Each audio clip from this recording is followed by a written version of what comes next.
नमस्कार, नियोजन competition cracker channel में आपका स्वागत है। देखते हैं आज की महत्वपूर्ण खबरें। चीन एआई से बाधित कर सकता है चुनाव, अमेरिकन टेक कंपनी माइक्रोसॉफ्ट का चेतावनी। समानता पर भारत को किसी के उपदेश की जरूरत नहीं, धनखड़। यूपीआई से भी आप बैंक खाते में जमा कर सकेंगे नकदी। उत्तराखंड में अप्रैल माह के लिए बिजली की दरें बढ़ी। कांग्रेस के घोषणा पत्र में नौकरी और न्याय पर जोर। उत्तराखंड में 1365 बूथ अति संवेदनशील चिन्हित। उत्तराखंड में जीत की चाबी इस बार ग्रामीण वोटरों के हाथ।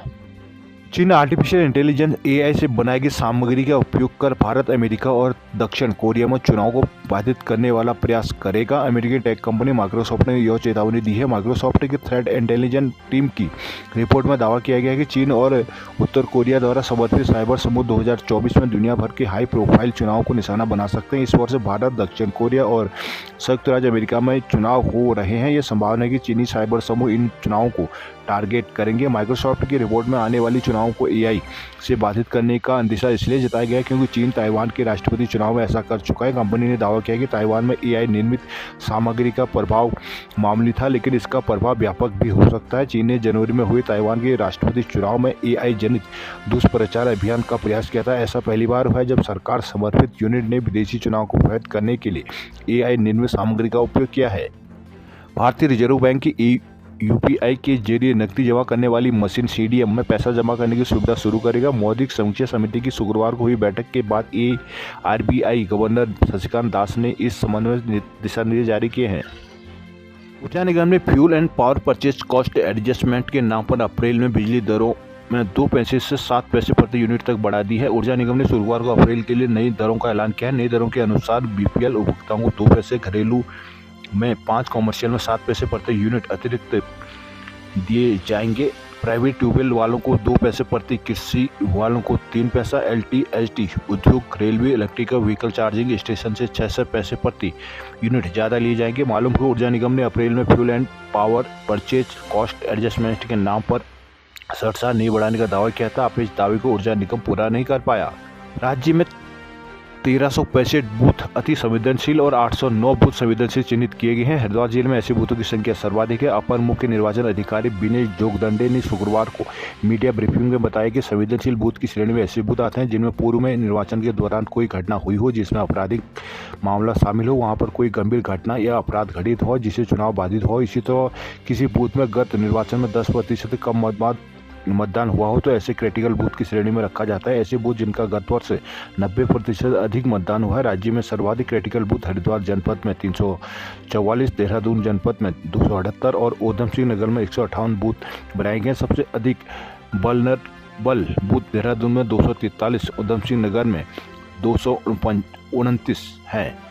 उत्तराखंड में लोकसभा चुनाव की रंगत भले शहरों तक ज्यादा नजर आ रही हो, लेकिन राज्य में चुनावी जीत की चाबी अब भी ग्रामीण मतदाताओं के हाथ में है। शहरों में अब भी महज 35% मतदान है। इस तरह ग्रामीण मतदाता 65% तक बैठते हैं। लोकसभा चुनाव के लिए भारत निर्वाचन आयोग की ओर से तैयार की गई मतदाता सूची के अनुसार प्रदेश में कुल मतदाता संख्या 84.14 लाख तक पहुंच चुकी है। दूसरी तरफ इसी सप्ताह राज्य निर्वाचन आयोग की ओर से प्रथम चरण में मतदान के लिए तैयार 43 निकायों की वोटर लिस्ट तैयार कर ली गई, जिसमें कुल मतदाता संख्या 27.3 लाख तक पहुंच गई। राज्य में कुल निकायों की संख्या 105 है। तो सभी निकायों को जोड़ दिया जाए तो 20 शहरों की कुल जनसंख्या मात्र 30 लाख तक ही पहुंचने की उम्मीद है। इन दोनों मतदाता सूची की तुलना से स्पष्ट है कि राज्य के शहरों की कुल मतदाता संख्या गाँव की तुलना से 35% तक ही बैठ रही है, जबकि ग्रामीण क्षेत्रों में मतदाता संख्या 65% तक बैठ रही है। दूसरी तरफ ग्रामीण क्षेत्रों में मतदान को लेकर शहरों के मुकाबले अधिक उत्साह देखा गया है। साफ है कि राज्य की राजनीति में ग्रामीण मतदाता अब भी निर्णायक स्थिति में है। हरिद्वार और ऊधम सिंह नगर जैसे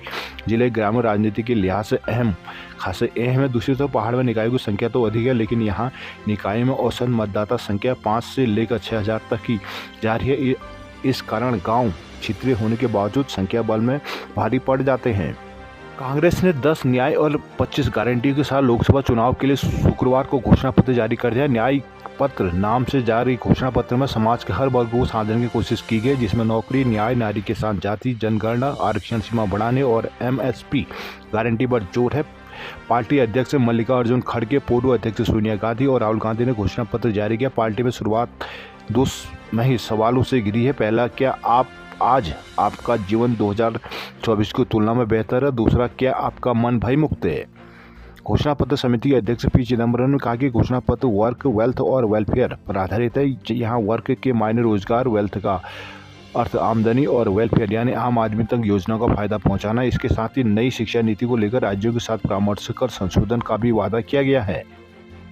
छत्तीसगढ़ में जनसभा आयोजन, स्वरोजगार पर सरकार का ध्यान, फोकस धामी। उत्तरकाशी में घर पर बोर्डिंग 8 से। पौड़ी में 932 कर्मचारियों ने ले ली मतदान की ट्रेनिंग।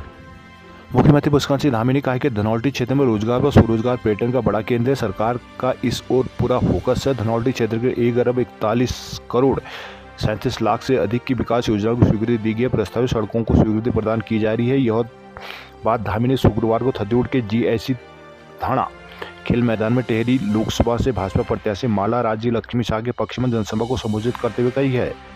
उत्तरकाशी जुड़गा विद्यालय में 7 दिन में नहीं टिक पाई 7 लाख की दीवार। सतपुली कॉलेज में मेधावी छात्रों को किया गया सम्मानित।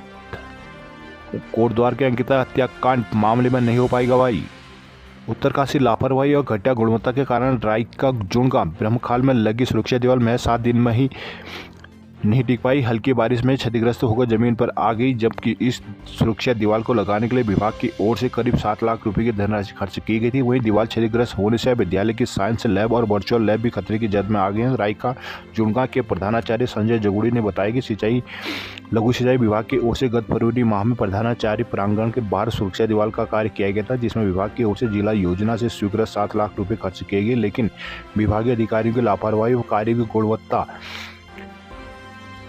घटिया गुणवत्ता के कारण दीवार 7 दिन में भी नहीं टिक पाई। कहा कि दीवार का कार्य पूरा होने के बाद जैसे ही पहली बारिश हुई दीवार क्षतिग्रस्त हो गई। बताया गया कि विज्ञान प्रयोगशाला भवन और वर्चुअल लैब खतरे की जद में। वहीं विद्यालय आने जाने वाले छात्र छात्राओं को भी गिरने का खतरा बना हुआ है। बहुचर्चित अंकिता हत्याकांड में अपर जिला एवं सत्र न्यायाधीश रीना नेगी की अदालत में 2 गवाहों के बयान दर्ज होने थे, लेकिन दोनों के न पहुंचने के कारण अब कोर्ट ने अगली तिथि निर्धारित कर दी है। शासकीय अधिवक्ता अवनेश नेगी ने बताया कि कोर्ट में नेटवर्क कंपनी के नोडल ऑफिसर विशाल शर्मा और नीरू रावत के बयान दर्ज होने थे, लेकिन दोनों ही कोर्ट में नहीं पहुंचे, जिस पर न्यायालय ने अगली तिथि 26 अप्रैल निर्धारित की है। बता दें कि श्रीनगर गढ़वाल विश्व निवासी अंकिता भंडारी यमकेश्वर विधानसभा क्षेत्र के अंतर्गत गंगा भोगपुर स्थित बनंतरा रिजॉर्ट में बतौर रिसेप्शनिस्ट नौकरी करती थी। साल 2022 के सितंबर माह में उनकी गुमशुदगी दर्ज होने के कुछ दिन बाद अंकिता के शव को चीला नहर से बरामद किया गया था। पुलिस ने मामले में रिजॉर्ट स्वामी पुलकित आर्य समेत रिजॉर्ट के 2 अन्य कर्मचारी सौरभ और अंकित को भी गिरफ्तार कर जेल भेज दिया था। नई टेहरी बार एसोसिएशन के अध्यक्ष बने Sanjay Ghediyal. Corbett tiger reserve के महिला दरोगा से छेड़छाड़ का आरोपी रेंजर निलंबित। Ramnagar Corbett tiger reserve CTR में महिला वन दरोगा से छेड़छाड़ के आरोपी रेंजर को निलंबित कर दिया गया। शुक्रवार को उत्तराखंड के प्रमुख वन संरक्षण कार्यालय से निलंबन के आदेश जारी कर दिए गए। सीटीआर के महिला दरोगा ने 29 मार्च को एक रेंजर अधिकारी पर छेड़छाड़ का आरोप लगाते हुए निदेशक डॉक्टर धीरज पांडे से मामले में कार्रवाई का अनुरोध किया था। मामले में निदेशक ने provision of sexual harassment and act 2013 के तहत उप प्रभागीय वनाधिकारी कालागढ़ की अध्यक्षता में जांच समिति गठित की थी, जो मामले की जांच कर रही है। मामले में प्रमुख वन संरक्षक हॉप अरूप मलिक ने शुक्रवार को आरोपी रेंजर अधिकारी के निलंबन आदेश जारी कर दिए हैं। हल्द्वानी में गर्मी से बड़ा आग का खतरा, 50 संस्थानों को नोटिस। नैनीताल दुग्ध संघ की जांच में कार्रवाई का ब्यौरा तलब। रामनगर बार अब 8 अप्रैल को होंगे चुनाव। काठगोदाम डिपो दफ्तर निजी भवन में शिफ्ट। अग्निशमन विभाग ने चेकिंग अभियान में हल्द्वानी और रामनगर के 50 व्यावसायिक प्रतिष्ठानों को नोटिस जारी किए हैं। 2 दिनों में चेकिंग में इनमें अग्नि सुरक्षा के प्रबंध पुख्ता नहीं मिले, जिनमें अस्पताल, गोदाम, स्कूल, मॉल, टेंट हाउस एवं अन्य व्यावसायिक प्रतिष्ठान शामिल हैं। इन्हें 1 सप्ताह के भीतर अग्नि सुरक्षा के प्रबंध दुरुस्त करने के निर्देश दिए गए हैं। बढ़ती गर्मी से आग खासों का खतरा भी बढ़ गया है। विभाग ने अलर्ट जारी कर अभियान शुरू किया, साथ ही कर्मचारियों की छुट्टियां भी रद्द की जा रही है। मुख्य अग्निशमन अधिकारी गौरव किरार ने बताया कि तापमान में बदलाव को देखते हुए जिले में अलर्ट जारी किया गया है। जिले के व्यावसायिक प्रतिष्ठानों में अग्नि सुरक्षा के मानकों का ध्यान रखते फायर सेफ्टी उपकरणों की उपलब्धता के निर्देश दिए गए हैं। CFO किरार ने बताया कि चेकिंग के दौरान कमियां मिलने पर हल्द्वानी के 35 और रामनगर के 15 व्यावसायिक प्रतिष्ठानों को नोटिस जारी किया जा चुका है। कुमाऊं विश्वविद्यालय इंटर्नशिप कार्यक्रम शुरू करेगा।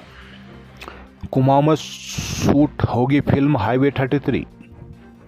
भीमताल निजी स्कूलों की मनमानी से अभिभावक परेशान। कुमाऊं विश्वविद्यालय के प्रयोगशालाओं कार्यालयों में मूल्यवान कार्य अनुभव प्राप्त करने में रुचि रखने वाले छात्रों के लिए विश्वविद्यालय की ओर से इंटर्नशिप कार्यक्रम शुरू किया जा रहा है। प्रयोगशाला एवं कार्यालय इंटर्नशिप कार्यक्रम प्रतिभागियों की शैक्षिक उत्कृष्टता को बढ़ावा देने के साथ ही वैश्विक प्रतिस्पर्धा के लिए तैयारी में भी प्रभावशाली होगा। कुलपति प्रोफेसर दिवान सिंह रावत की पहल पर बताया जा रहा है कि अस्थायी रोजगार कार्यक्रम के तहत विश्वविद्यालय के परिसरों में नामांकित छात्र छात्राएं अपने अध्ययन काल के दौरान प्रयोगशाला व कार्यालय इंटर्नशिप कार्यक्रम में प्रतिभाग कर पाएंगे और साथ ही फेलोशिप भी प्राप्त कर सकेंगे। इंटर्नशिप कार्यक्रम के तहत एक प्रशिक्षु के विभाग में रहने की अवधि प्रति सप्ताह 4 से 6 घंटे या इंटर्नशिप कार्यक्रम पर आधारित होगी। लोहाघाट में दूषित पानी आने से आक्रोशित लोगों का प्रदर्शन। दारमा घाटी में बर्फबारी का पर्यटकों ने जमकर उठाया लुत्फ।